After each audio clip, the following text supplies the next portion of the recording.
আজ রাত অনেক সুন্দর। রাহুল পিছনের দিকে তাকালো। কেউ নেই। আমি তো এখানে কাউকে দেখতে পেলাম না, তবে ওই নারীর আওয়াজ কোথা থেকে আসলে বুঝতে পারছি না। রাহুল যখন ঘরে আয়না দিকে গেল এবং আয়নাটির দিকে তাকাতেই সেই নারী ধীরে ধীরে আয়না থেকে বেরিয়ে আসতে শুরু করে।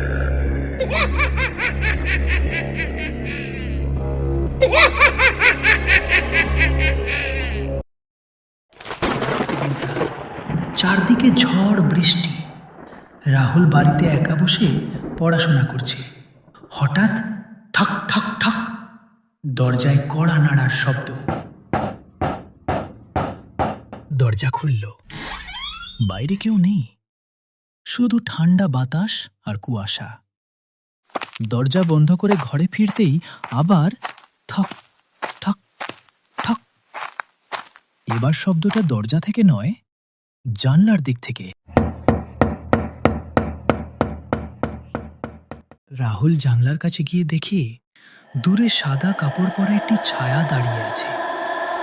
বিদ্যুৎ চমকাতে ছায়াটি অদৃশ্য হয়ে যায়।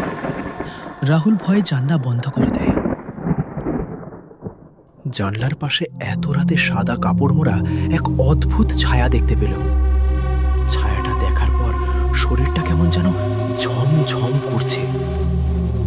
হঠাৎ রাহুলের ঘরের আয়নায় এক অদ্ভুত রহস্যময় নারীর রূপ ভেসে ওঠে। রাহুলকে দেখে ওই রহস্যময়ী নারী ফিস ফিস করে বলতে লাগলো, আজ রাত অনেক সুন্দর। রাহুল পিছনের দিকে তাকালো। কেউ নেই। আমি তো এখানে কাউকে দেখতে পেলাম না, তবে ওই নারীর আওয়াজ কোথা থেকে আসলে বুঝতে পারছি না। রাহুল যখন ঘরে আয়না দিকে গেল এবং আয়নাটির দিকে তাকাতেই সেই নারী ধীরে ধীরে আয়না থেকে বেরিয়ে আসতে শুরু করে।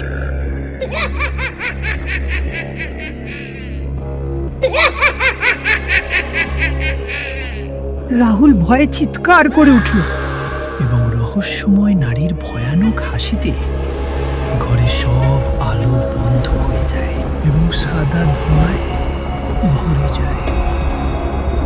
রাহুল ভয়ে আবারও একবার চিৎকার করে ওঠে। চিৎকারের আওয়াজে ঘর কেঁপে ওঠে। কিছুক্ষণ পর আবার ঘরে আলো জ্বলে ওঠে, কিন্তু তখন আর আয়নার সামনে সেই নারীকে দেখতে পাওয়া যায় না। কিন্তু আয়নায় লাল রঙের লেখা ভেসে ওঠে। আজ রাত শেষ নয়। লেখাটি দেখে রাহুল ভয়ে পিছিয়ে যায়। ভিডিওটি ভালো লাগলে কমেন্টে জানান এবং লাইক করুন, সাবস্ক্রাইব করুন এবং বেল আইকন টিপুন। এইরকম হরর ভিডিও দেখতে পাশে থাকুন। পরের পর্ব খুব শীঘ্রই আসছে।